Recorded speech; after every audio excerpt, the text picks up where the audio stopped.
히브리어로 절기는 모아딤이라고 합니다. 모아딤. 근데 그 모아딤은 이제 복수형이에요. 모에드. 정해진, 하나님께서 구별하신 시간과 장소라고 하는 의미입니다.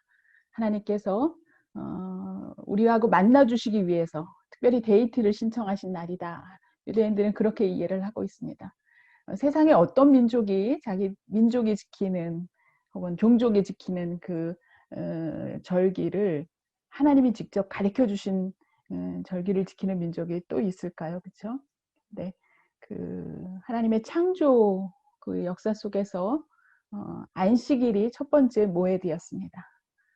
하나님이 안식일 개념은 하나님이 가르쳐 주신, 하나님이 정해 주신 절기였고요. 매 일주일의 마지막 날, 그날 그들은 잠잠히 하나님 앞에 서서 하나님이 하신 일을 기억하고 하나님이 하실 일들을 기대하며 하나님 안에서 찬양하는 그런 시간을 가졌는데, 이어지는 모든 절기들이 그런 거예요. 하나님을 기억하며 감사하는 날들이었죠. 그것이 이제 초막절, 또 지금 우리가 초막절을 지내고 있지 않습니까? 그런가 하면 이제 봄에 있는 유월절, 또 오순절, 그 외에 7가지 절기들이 이제 그런 절기들인데, 오늘 이제 저와 여러분들이 함께 여행을 할 곳은 이스라엘에서 특별히 사해 바다 근처입니다. 여러분 성지순례 갔다 오신 분들은 그 사해를 가보셨을 거예요. 그 사해 바다 근처에서 쿰란 공동체가 생활했던 곳이 있습니다. 그리고 그곳에서 발견된 그런 문서들 이야기를 좀 해보려고 합니다. 그 문서들과 에스더가 무슨 관계가 있을까 한번 이제 살펴볼 건데요. 여러분 에스더서는 우리 잘 알고 있는 이야기입니다. 그렇죠? 하만이 등장하고 모르드게가 등장하고 또 에스더가 등장하는 그런 주요 등장 인물들 이야기가 나오는데, 그 전체 줄거리는 그 하만이 그 바사 제국에 끌려가 있는, 바벨론으로 끌려가 있다가 이제 바벨론이 메대와 바사로 나눠지면서 이제 바사 제국에 있던 그 에스더를 비롯해서 유대인 모두를 죽이려고 했던 그 이야기로부터 하나님이 어떻게 이스라엘 민족을 구출해 내셨는지, 지켜주셨는지 그 이야기가 이제 에스더서의 주제입니다. 지난주에 홀로코스트 얘기를 했어요. 그렇죠? 홀로코스트.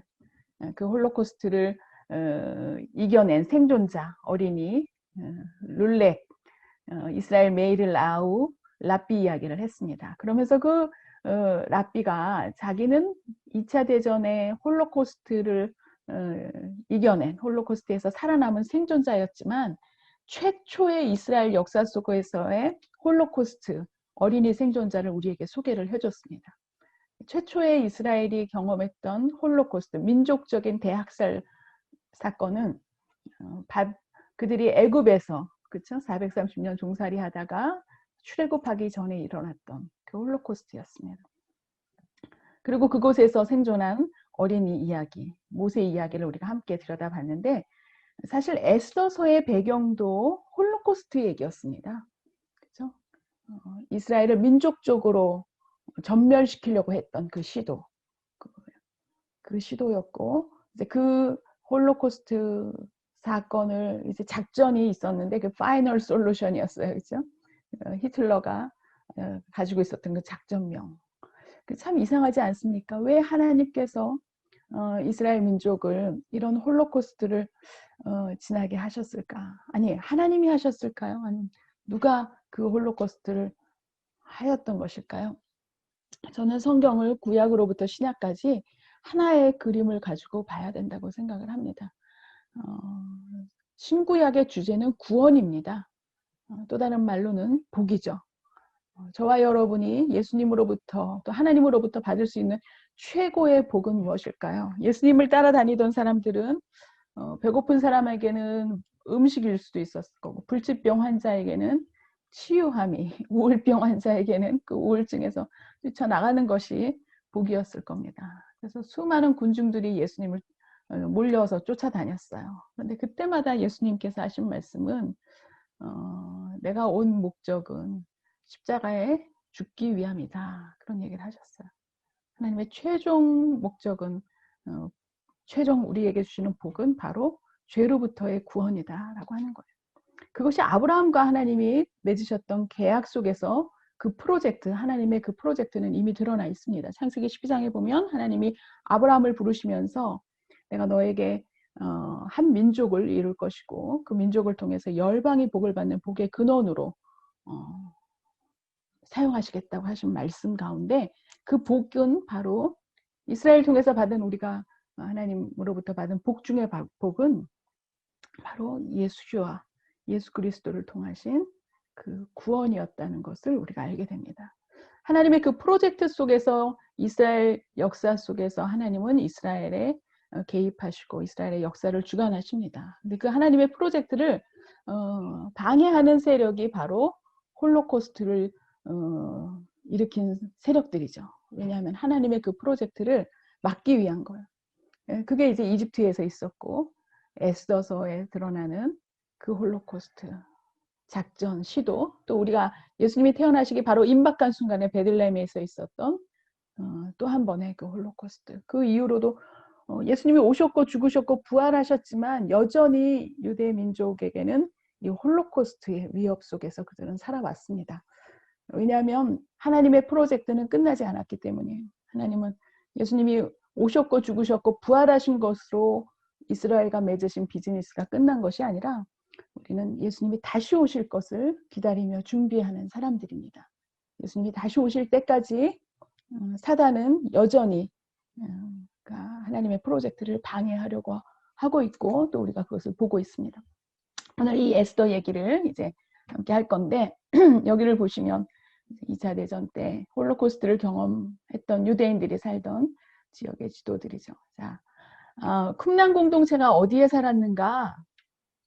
여러분 지도를 보시면 예루살렘이 여기 있습니다. 예루살렘이 여기 있고 이제 쿰란은 여기 아래에 있는데 이 예루살렘으로부터 쿰란까지는 약 1.2km의 고도의 차이가 납니다. 예루살렘은 산 위에 한 850m 위에 있는 산동네고요.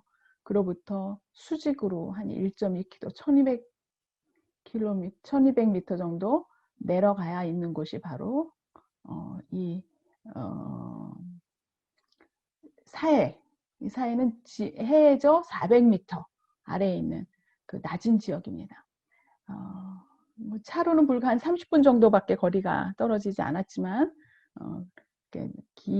아주 낮은 지역에 있는 곳이 쿰란이죠. 이 쿰란에 1946년에서 47년 사이에 베두인 소년이 양을 치러고 다니다가 양이 한 마리 없어졌어요.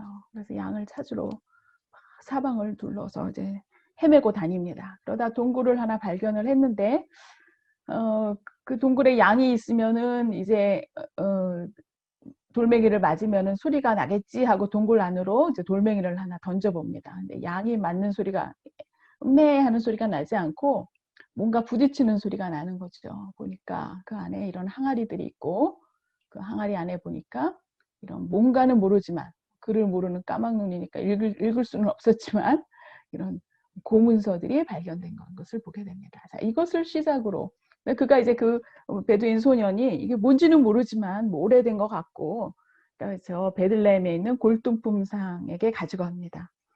골동품상 말이 이제 골동품상이지 사실은 이제 도굴업자예요. 그도 보니까 글은 읽지 못하지만 이게 뭔가 오래된 문서라는 그런 감을 갖게 됩니다. 그리고 수소문해서 그것을 읽을 수 있는 이제 학자들의 손에 그것을 가져가서 보니까 놀랍게도 오래된 문서인 것이 발견이 되었어요.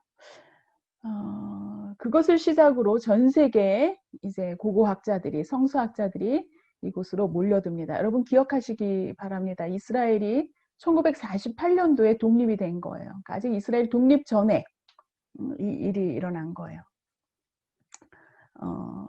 그리고 그로부터 한 10여 년 동안 독립을 지나면서 경험을 하면서 그 일대에서 모두 11개의 동굴이 발견이 됩니다. 쿰란 그 사해바다 근처에서.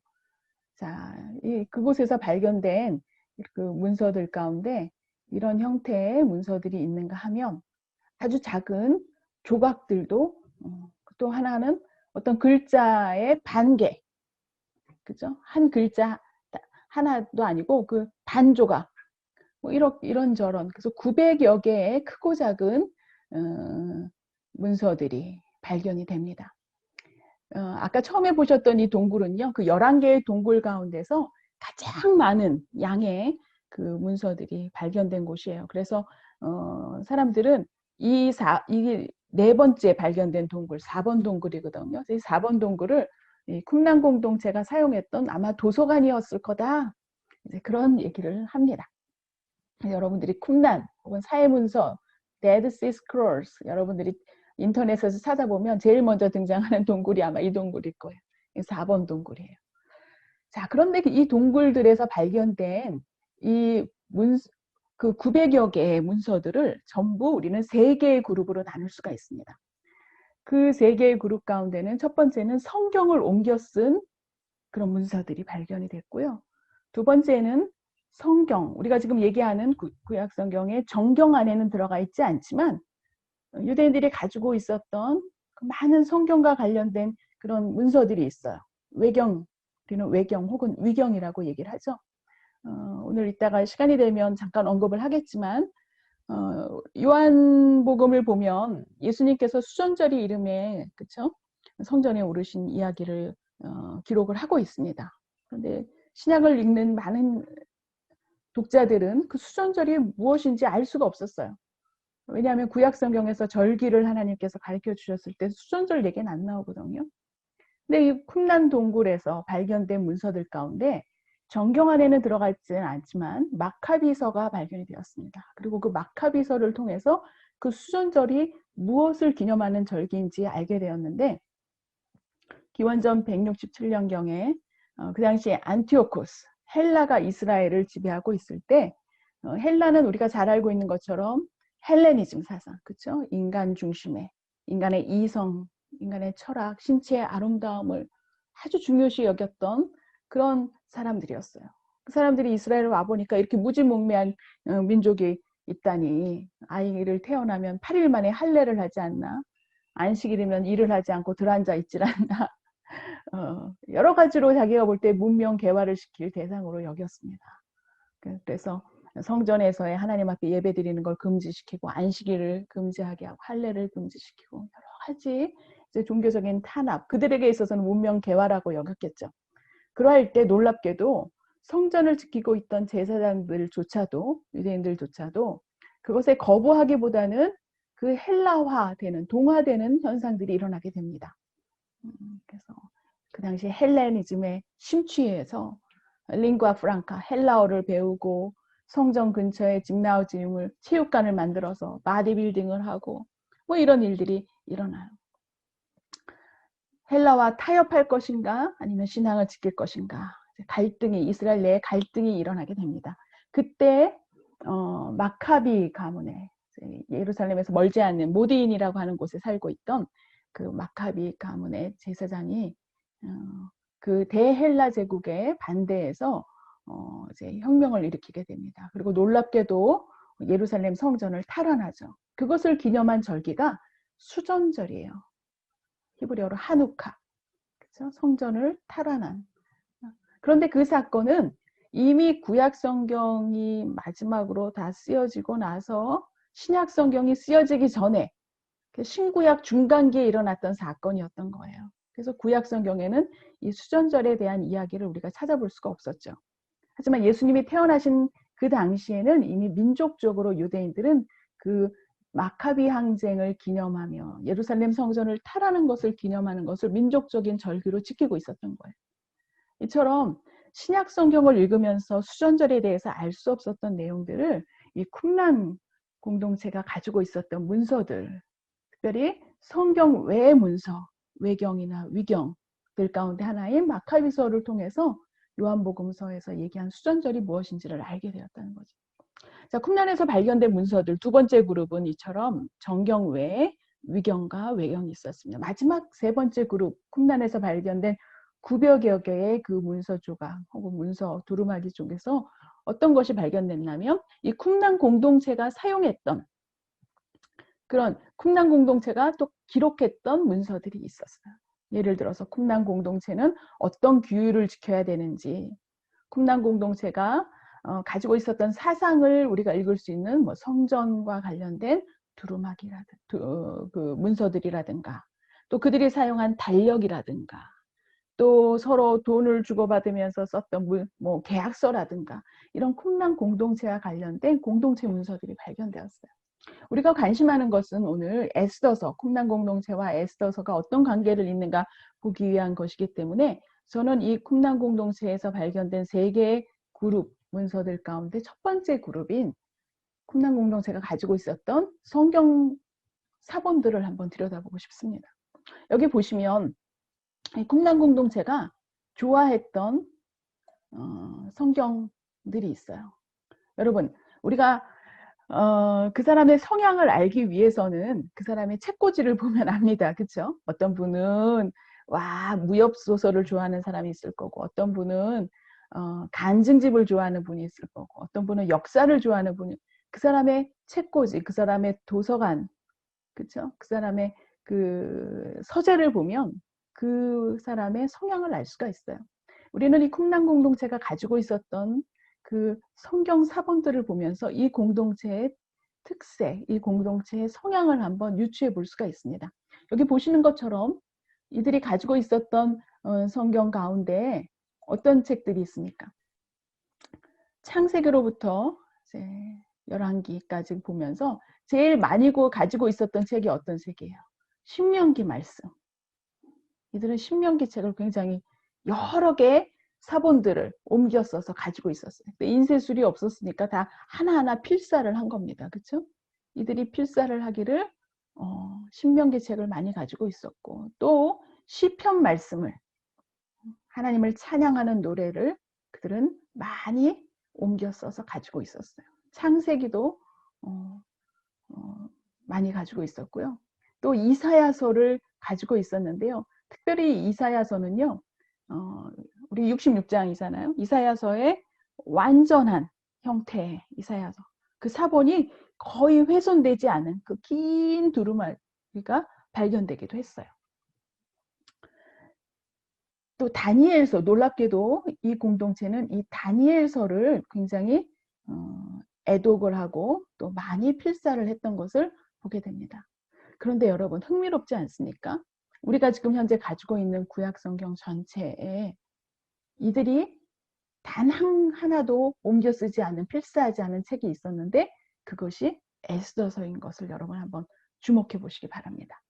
왜 이 쿰난에 살고 있었던 그리고 이 하나님의 말씀을 옮겨 쓰던 작업을 했던 사람들이 왜 이들은 에스더서는 읽지 않았을까? 왜 옮겨 쓰지 않았을까? 이 쿰난 공동체는 과연 누구였을까? 그리고 이들은 언제 저 산 위에 850m 위에 있는 그 예루살렘을 뒤로 하고 해저 400m 아래에 있는 사방을 둘러보면 광야밖에 없는 그렇죠? 아니면 물이라고는 짠물밖에 없는 그곳으로 그들은 내려가서 살았는가? 이들이 누군지 궁금하지 않으십니까?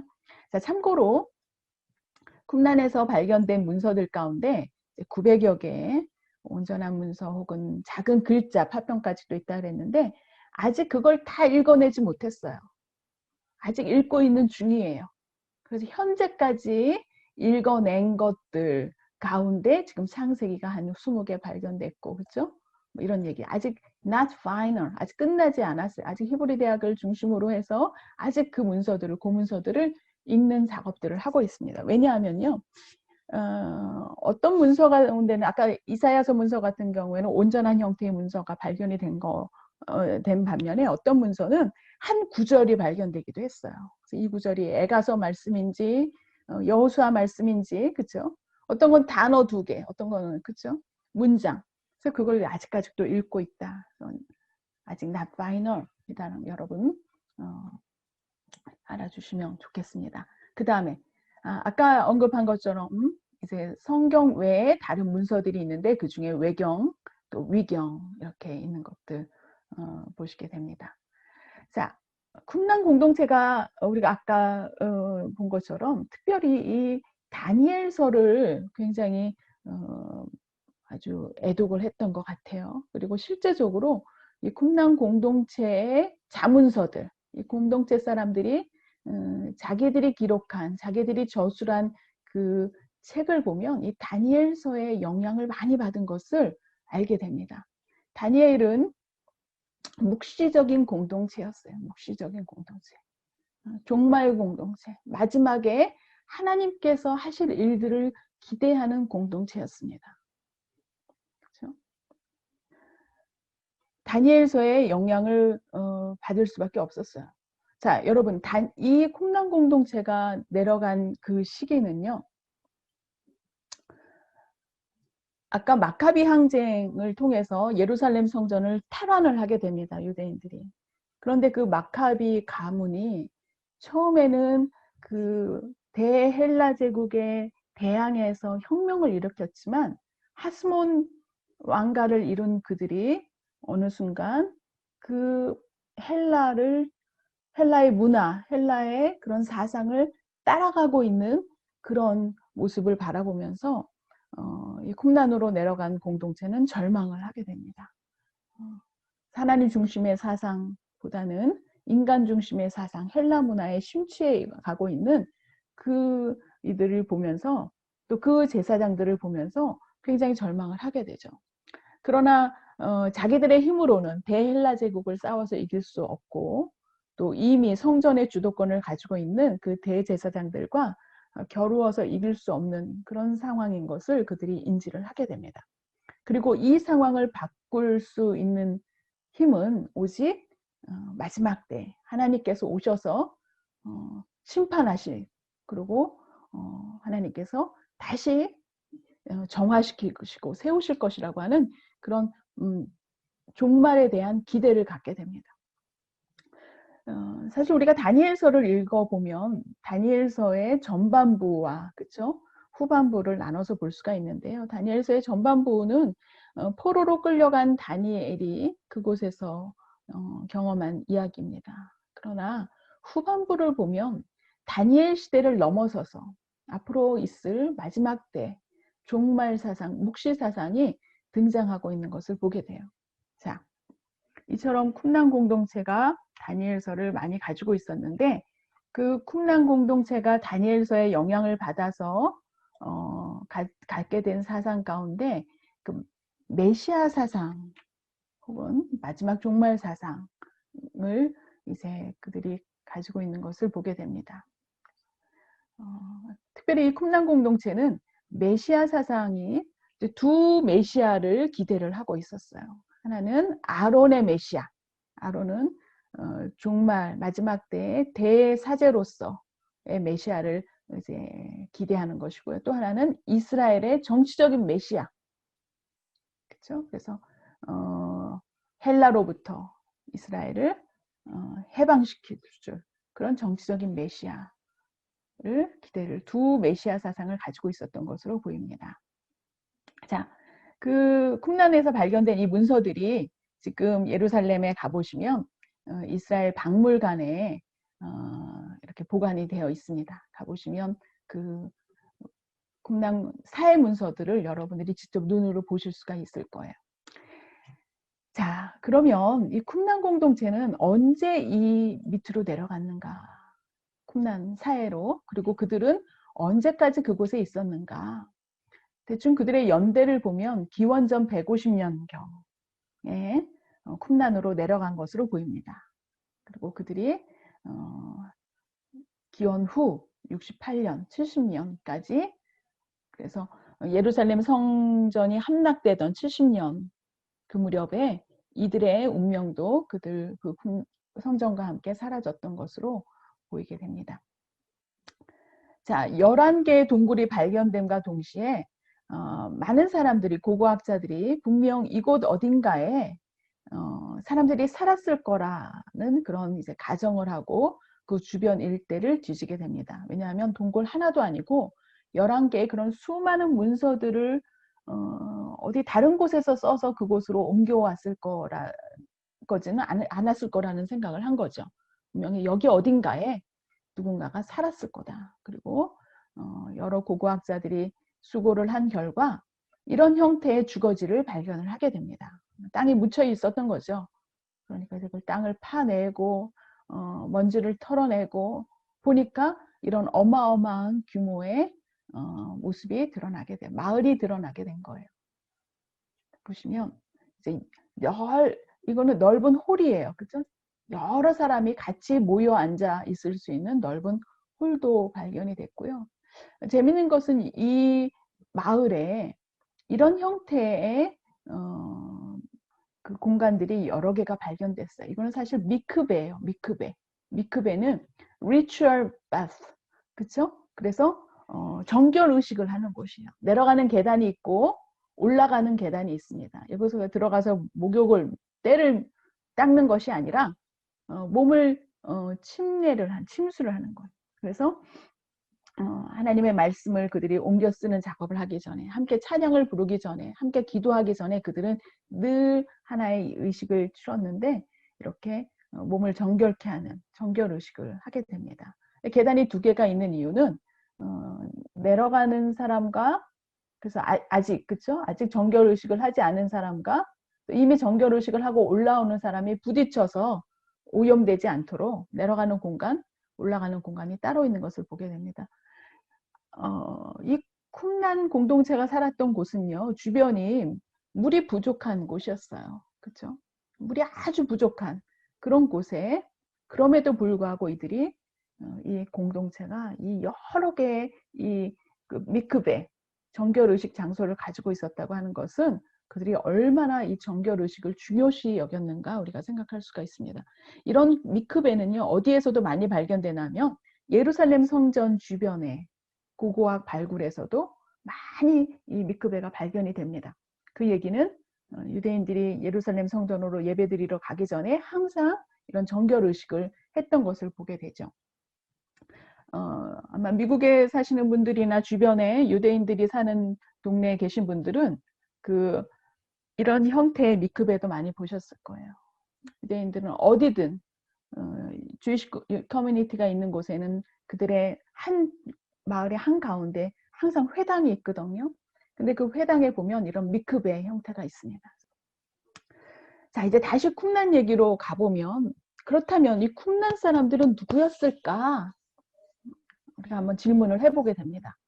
여러 가지 이제 그 주장들이 있어요. 어떤 사람들은 이 쿰란이라고 하는 특별한 어떤 종파가 있었을 것이다. 아니면 그룹이 있었을 것이다. 어떤 사람은 심지어는 초기 기독교인들이었을 거다.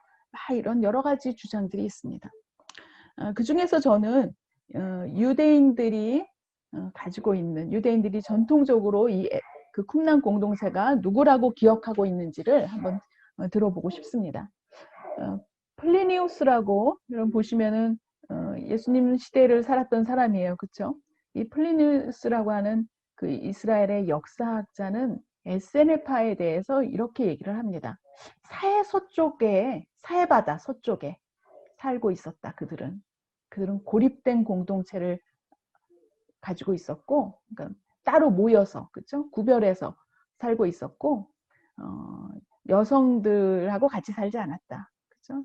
남성 중심의 수도 생활이었던 것 같다. 뭐 이렇게 에세네파에 대해서 이제 얘기를 하고 있습니다. 아까 우리가 봤던 요세푸스도 1세기의 역사학자인데 그는 유대교의 종파들을 소개를 해요. 그래서 신약 성경에서 우리가 들어봤던 바리새인들, 사두개인들, 그리고 에세네파 얘기를 하는데 이 에세네파의 특징을 얘기하기를 금욕 생활을 하면서 특별히 이들은 공동체로 모여 살았다 이런 얘기를 합니다. 파일로 역시 신약 시대 예수님을 따르던 그 초대 공동체랑 동시대를 살았던, 그러나 알렉산드리아 북아프리카의 유대 공동체, 큰 유대 공동체의 디아스포라 유대인이었던 파일로의 기억은 에세네파에 대해서 이렇게 얘기를 하죠. 공동생활을 했다. 똑같은 증언을 하고 있어요. 그렇죠? 요세푸스하고 그들은 모여 살았다. 같이 모여서 먹고 금욕생활을 했다. 이것들을 다 종합해 보니까 플리니우스나 요세푸스나 또 파일로 이 사람들이 얘기하는 거를 보니까 사해바다 근처에, 그것도 서쪽에 쿰란에 있네요. 그렇죠?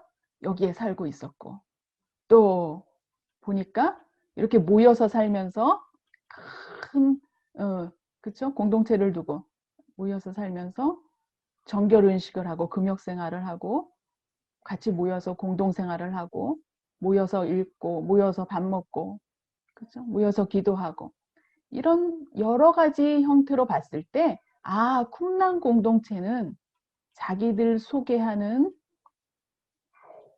그런 이야기와 더불어서 여러 다른 문서들을 통해서 봤을 때 아마 에세네파였을 거다라고 하는 것을 우리가 짐작을 하게 됩니다. 그리고 이 에세네파는 정결함, 거룩함을 굉장히 중요하게 여겼던 사람들이었어요. 그 당시 세계를 제패하고 있었던 그 헬라 제국, 헬라 사상과 타협하지 않고 그 유행을 따르지 않고 오직 거룩하신 하나님 한 분을 그들은 예배하고 또 그분이 마지막 때에 오셔서 저 예루살렘 성전을 정화시키실 거라고 하는 그런 기대를 가지고 그 메시아를 기다리고 말씀을 묵상하고 기도하고 있던 그런 사람들이었던 것을 우리는 대충 그들에 대한 이미지를 정리를 할 수가 있습니다. 그러면 왜 그들은 에스더서를 안 읽었을까요? 왜 에스더서를 그들은 거부했을까요? 우리가 여기 지도를 통해서 보면 이 에스더가 살던 곳은 이 수산성 이쪽 여기 있는 곳이에요. 그렇죠? 그리고 예루살렘은 여기 있습니다. 예루살렘으로부터 수사까지 한 1400km 거리에 떨어져 있었어요. 그리고 그 수사에서 일어났던 일은 에스더에게 어떤 일이 일어났습니까? 같은 에스더가 살던 그 비슷한 그 무렵에 그에 앞서서 이미 70년 바벨론 포로 생활을 마치고 고레스에 의해서 유대인들이 다시 본토로 돌아가라는 귀한 허가를 맞았을 때 많은 사람들이 예루살렘으로 돌아옵니다. 이 1400m를 그렇죠? 1400km를 떨어진 곳으로 다시 돌아옵니다. 그런데 그들이 돌아가야 될 곳은 어떤 곳이었어요? 폐허가 된 곳이었어요. 이방인들이 왔다 갔다 들끓고 이방인들하고 결혼하고 그렇죠? 무너진 성전. 그들이 돌아가야 될 곳은 건축 헌금해서 성전을 줘야 교회를 줘야 되는 곳이에요. 그렇죠? 희생이 따르는 곳이었어요. 우리는 고레스의 칙령에 의해서 많은 사람들이 돌아갔을 거라고 생각을 합니다. 그런데 동시에 많은 사람들이 남아 있었던 것도 우리는 봅니다. 대표적인 인물이 느헤미야도 남아 있었잖아요. 그렇죠? 이때다 하고 다 돌아가지 않았어요. 그리고 또 남아 있던 사람들이 바로 누구예요? 이 모르드게와 에스더도 남아 있었다는 거예요. 비록 포로로 끌려간 곳이지만 우리가 알거니와 이 두 개의 강이 흐르는 유프라테스, 티그리스 강이 흐르는 이곳은 메소포타미아 문명, 바벨론 문명, 그 당시 세계 최고의 4대 문명 가운데 하나였어요. 이미 하늘의 별을 공부하는 천문학이 발전한 곳이었어요. 이미 함무라비 법전, 그쵸? 를 가지고 있었던 곳이었어요. 그곳이 돌아가서 폐허가 된 곳보다는 낫다라고 생각을 하고 남아있었던 사람들이었던 거예요. 여러 가지 기준으로 봤을 때 이 쿰란 공동체, 종교적인 그런 소신을, 종교적인 신앙을 가지고 있었던 그들의 기준에 봤을 때 이 쿰란 에스더와 그 일행들은 그다지 만족할 만한, 그다지 환영할 만한 그런 인물들이 아니었다는 거예요. 그 에스더서를 보면은요, 재밌는데 에스더서라고 하는 책의 이름을 한번 보시기 바랍니다. 이 에스더, 우리가 에스더라고 한국말로 음역을 한 이름은요, 또 영어로는 에스더라고 합니까? 뭐라고 합니까? 에스테르예요. 에스테르. 에스테르 이렇게 씁니다. 에스테르. 여러분, 에스더서를 보면 하나님의 이름이 한 번도 등장하지 않아요. 그렇죠? 엘로힘이라든가 아도나이라든가 하나님의 이름이 등장하지 않아요. 제가 지난주에 말씀을 드렸는데요. 이 에스더라고 하는 이름을 다시 한번 보시면요. 에스테르 이렇게 쓰는데요.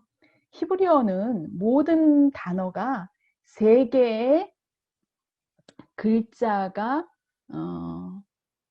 세 개의 글자로 이루어져 있어요. 그 세 개의 글자에 어떻게 모음을 붙이고 모음이 들어가서 형성이 되냐에 따라서 뜻이 달라져요. 그런데 이 세 개의 글자를 우리는 쇼레시, 어근이라 그래요.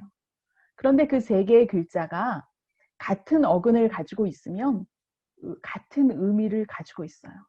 자, 여기 보시면 에스테르는 알렙, 사메흐, 그쵸? 타브, 레쉬 이 네 개의 글자인데요. 이 네 개의 글자로 이루어진 게 에스테르예요. 그런데 그 밑에 제가 써놓은 단어들을 한번 보시기 바랍니다. 하나는 니스타르, 하나는 무스타르라고 있는데요. 이 단어들의 의미는 히든, 숨겨져 있다, 숨어 있다라고 하는 뜻을 가지고 있습니다. 그리고 보니까 이 에스테르의 네 개의 글자 중에 세 개의 글자인 사메흐, 아이고, 그쵸? 사메흐, 타브, 레쉬가 여기도 있어요. 여기도 사메흐, 타브, 레쉬, 여기도 사메흐, 타브, 레쉬. 이 얘기는 에스더라고 하는 이름에는 히든, 숨겨져 있다라고 하는 단어들이 가지고 있는 니스타르, 무스타르하고 같은 어근을 가지고 있다는 거예요. 그래서 에스더라고 하는 이름의 뜻을 우리가 유추할 수가 있어요. 그 에스더라고 하는 이름의 뜻은 숨겨져 있다라고 하는 뜻을 가지고 있다는 거예요. 무엇이 숨겨져 있을까요? 하나님의 이름이 숨겨져 있다는 거예요. 저는요, 이 에스더서는 신구약 전체를 합쳐서 가장 아주 최고의 문학적인 그런 기술이 발견되고 있다고 생각을 합니다. 하나님의 이름이 확 드러나진 않지만 에스더서를 읽는 모든 독자는 그 하만의 관계로부터 이스라엘 민족, 위기에 처했던 이스라엘 민족, 민족적인 전멸, 민족적인 학살의 위협에 놓여있던 이 유대의 민족을 구출해내신 분은 살아계신 하나님이신 것을 어느 독자든지 누구나 그 이야기를 읽는 사람들은 부인할 수가 없어요. 그렇죠? 하나님의 이름은 드러나 있지 않지만 그 속에서 역사하신 구원의 역사를 이루신 분은 하나님이라고 하는 것을 모든 독자는 알게 되어 있습니다. 이 에스더서의 기록은 에스더서를 기록한 사람은 그 얘기를 하나님의 이름을 드러내진 않았지만 그러나 에스더라고 하는 이름 속에 이미 하나님의 이름을 감춰놨다는 거예요. 쿰란 공동체는 그 에스더서 얘기를 읽을 때 아이고 이 에스더는 여러 가지 기준으로 못마땅한 자기들의 신앙 기준으로 못마땅한 인물이었어요. 그래서 자기들이 정결의식을 하면서 말씀을 묵상하고 말씀을 옮겨 쓰는 작업을 할 때 자기들의 책꽂이에 꽂을 책이 아니다. 그 인물이 아니다. 기억할 인물이 아니다. 라고 빼버렸어요. 그러나 최종적으로 어떤 책이 정경 안에 들어올 것이고 어떤 책이 정경 밖으로 나갈 것인지를 결정한 유대인들의 최종 공동체는 에스더서의 이름 속에서 하나님의 놀라우신 섭리를 발견했다는 거예요. 하나님의 이름은 드러나 있지 않지만 그러나 그 구원의 역사를 이루신 분은 하나님이시다. 그리고 바로 그 에스더서가 그것을 이야기하고 있는 것을 발견했다고 하는 거예요. 에스더의 행위 때문에 혹은 유대민족의 행위 때문에 하나님께서 이스라엘을 구원해내신 것이 아니라 하만의 관계로부터 홀로코스트로부터 구원해내신 것이 아니라 하나님의 계획하심 때문에 그렇죠? 아브라함과 하신 그 계약 때문에 그 계약은 뭐예요? 아브라함을 통해서 한 민족을 이루실 것이고 그 민족을 통해서 열방이 복을 받는 복의 근원으로 사용하시겠다. 저와 여러분에게 메시아 예수님이 오시기까지 하나님은 이스라엘 민족을 포기하지 않으시기 위해서 하나님이 하만의 관계로부터 홀로코스트로부터 이스라엘 민족을 구원해 내셨다고 하는 그 메시지를 우리는 이 에스더서 책을 통해서 다시 한번 발견을 하게 됩니다. 저는 이 쿰란 공동체와 예수 공동체, 예수님을 따르던 공동체가 시공간, 같은 시기에, 그쵸? 같은 시대에 살았던 사람들이에요. 그들이 또 공통점이 있는데, 그들은 그 예루살렘 성경 중심의 종교 지도자들을 따르지 않고 그 자기들이 따르던 지도자가 있었어요. 쿰란 공동체는 그를 의의 교사, 모레하 ጼ덱이라고 불렀고요. 예수님을 따르던 공동체는 그 예수님이 바로 의의 교사라고 불렀던 것을 보게 됩니다. 두 공동체가, 쿰란 공동체는 히브리 성경 외에도 외경을 가지고 있었어요. 그렇죠? 그래서 얘기하는 히브리 성경은 우리가 얘기하는 구약 성경이고요. 구약 성경 외에 그 11개의 동굴에서 발견된 것들 중에 외경도 있어요.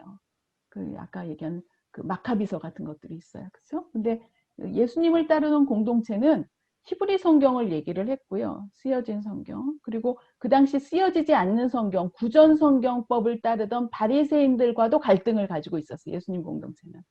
그렇죠?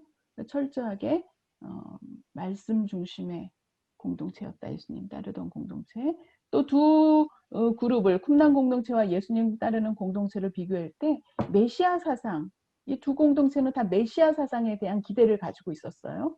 예수님을 따르는 공동체는 예수님이 메시아라고 얘기를 한 반면에 이 쿰란 공동체는 두 명의 메시아가 있었습니다. 기대하는 정치적인 메시아. 그죠? 예수님은 정치적인 메시아 얘기 안 하셨어요. 그렇죠? 예수님을 처음에 성령 받기 전에 예수님을 따르던 제자들은 정치적인 메시아가 되시기를 예수님에게 기대했지만, 그렇죠? 예수님이 말씀하신 메시아는 다른 모습이에요. 근데 오히려 쿰란 공동체는 그런 정치적인 메시아와 또 종교적인 메시아, 두 메시아 사상을 가지고 있었고요. 쿰란 공동체는 세계에 대해서 비판적이에요.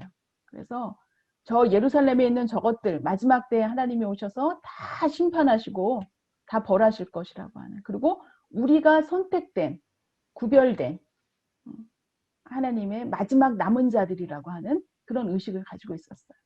근데 예수님의 공동체는 종속적인 이원론이에요. 다시 말하면은 우리는 저 세계로부터 따로 나가서 사막에서 따로 살 사람들이 아니라 예수님 뭐라 그러셨어요? 세상으로 나가라 그러셨어요. 복음을 들고 나가라. 구별돼서 격리돼서 우리가 살 것이 아니라 그 안에 세상의 빛과 소금이 되라고 하신.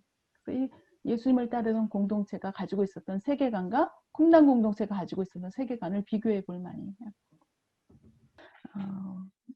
오늘 강의 여기서 마치도록 하겠습니다.